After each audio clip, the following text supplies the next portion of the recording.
नमस्कार मैत्रिणींनो. तर पहा, आज मी काय बनवत आहे, आंबट शेपू चुक्याची भाजी. तर पहा, आता इकडे मी शेपू आणि चुका दोन्ही पण चांगला निसून घेतलेला आहे आणि आता तो मला धुवून घ्यायचा आहे. तर इकडे मी एका ताटामध्ये भाजी ठेवलेली आहे आणि त्यामध्ये पाणी टाकून मी स्वच्छ धुवून घेत आहे भाजी. म्हणजे त्यावरती काही कीटक काही असेल तर ते पण धुवून जातं आणि चांगली बनते होती भाजी. तर आता मी त्यामधलं पाणी पण काढून घेत आहे सगळं. आणि आता आपल्याला ही भाजी एकदम बारीक अशी कापून घ्यायची आहे. शेपू चुक्याची भाजी खायला खूप छान लागते. बाजरीची भाकरी, ज्वारी, चपाती याच्यासोबत कशासोबतही पण आपण खाऊ शकतो. खायला खूप छान लागते. ही गावाकडची भाजी आहे, गावावरून आणलेली, शेतातली घरच्या. आता मी इकडे पहिला चुका कापून घेत आहे. बारीक असा कापून घ्यायचा पूर्ण चुका.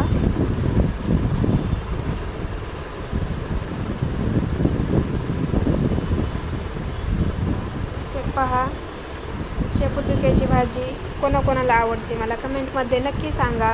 आणि माझी रेसिपी जर तुम्हाला आवडली तर चॅनलला सबस्क्राईब करा, लाईक करा आणि कमेंटमध्ये मला नक्कीच सांगा भाजी आवडते कोणाकोणाला शेपू चुक्याची. तर पहा, आता इकडे माझा चुका कापून झालेला आहे, तो मी आता एका प्लेटमध्ये काढून घेणार आहे.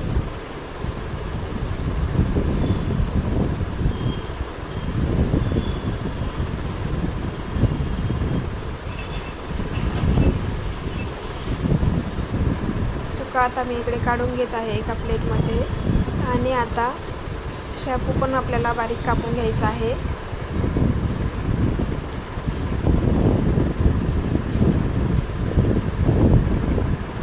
चुक्याच्या भाजीपेक्षा शेपूची भाजी जरा कमीच घ्यायची, म्हणजे भाजीची टेस्ट छान लागते. आणि शेपू पण पहा मी कसा बारीक कट करून घेत आहे.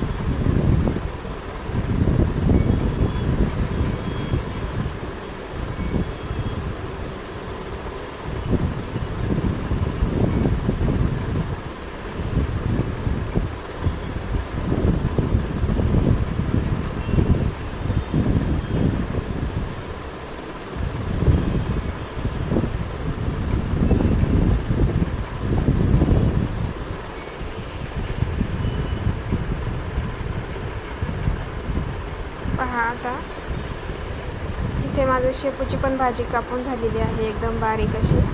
आणि आता मी ती घेतलेली आहे काढून प्लेटमध्ये.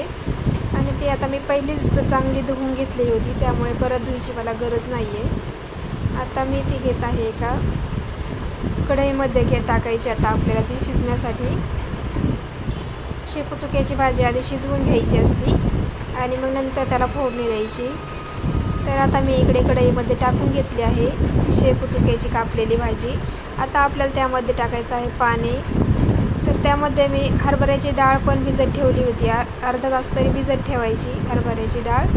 आणि ती टाकून घ्यायची आपल्याला भाजी शिजतानीच भाजीमध्ये, मग ती चांगली शिजली जाते. आणि शेपू चुक्याच्या भाजीला जास्त चव तर येते ती हरभऱ्याच्या भाजीनेच. आता इकडे पाणी टाकून घ्यायचं आहे आपल्याला, त्यामध्ये भाजी बुडेपर्यंत पाणी टाकायचं आपल्याला कढईमध्ये पाण्यात, म्हणजे ती चांगली शिजली जाते.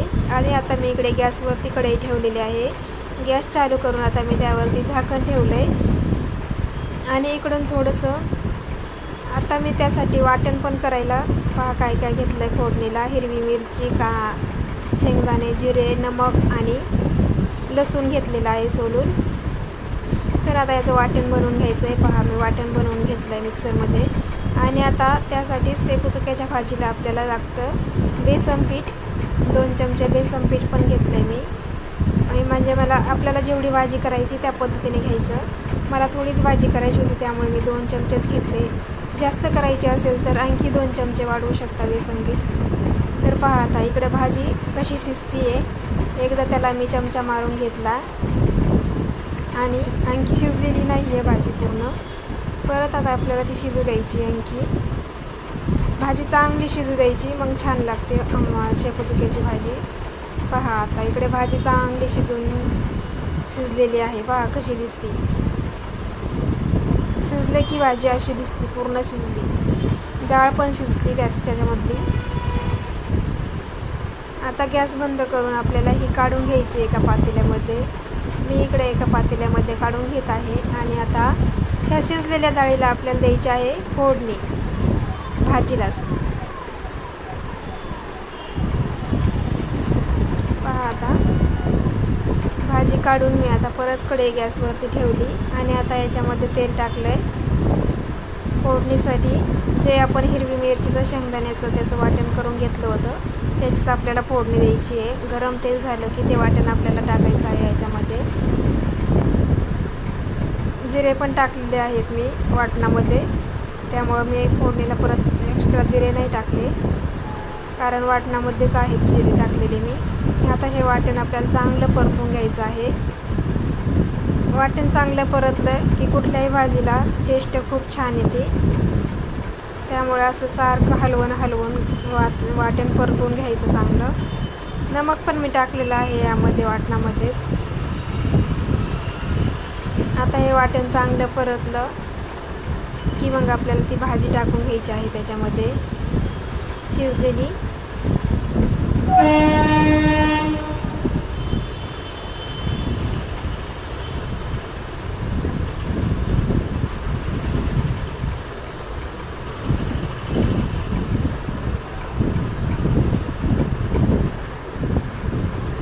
असं चांगलं 4 ते 5 मिनटं वाटण आपल्याला असं परतून घ्यायचं आहे.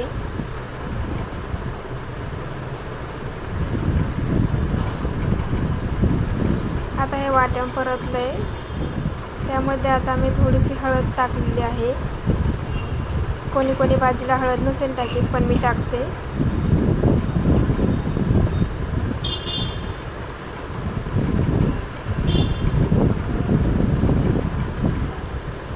आता हे चांगलं परतलेलं आहे. तर आता आपण ही भाजी टाकून घेतली आहे मी शिजवून घेतलेली शेपू आणि चुक्याची. तर पहा आता ते पूर्ण वाटण त्यामध्ये इतकी छान बनते ना भाजी. एकदा नक्की बनवून पहा अशा पद्धतीने. खूप छान गावाकडची पद्धत आहे ही. आमच्या गावाकडे अशीच भाजी बनवतात शेपू चुक्याची, पण खायला खूपच अप्रतिम लागते. आता त्यामध्ये मी पाणी पण ॲड केलेलं आहे, आपल्याला जेवढी पाहिजे तशी. घट्ट पातळ जशी आवडते तशी. कोणाला पातळ आवडते, कोणाला जास्त घट्ट आवडते, तर आम्हाला अशी आवडते.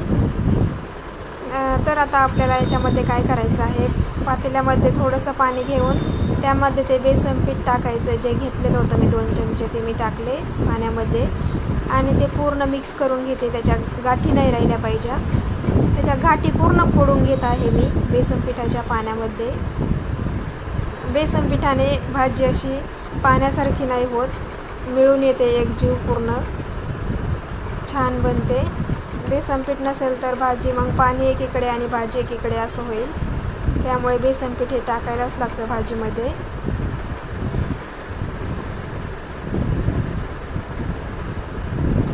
पहा आता मी चांगलं मिक्स करून घेतलेलं आहे बेसन पीठ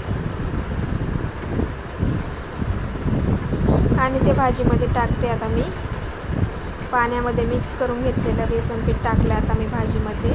आणि आता आपल्याला हे भाजी आपण आधीच शिजवून घेतलेलीच आहे, पण आता ती झाकण ठेवून 5 मिनटे थोडीशी शिजू द्यायची आहे. म्हणजे ते वाटणचं त्यामध्ये चांगलं मिक्स होतं आहे, पूर्ण भाजीला चव येते मग छान.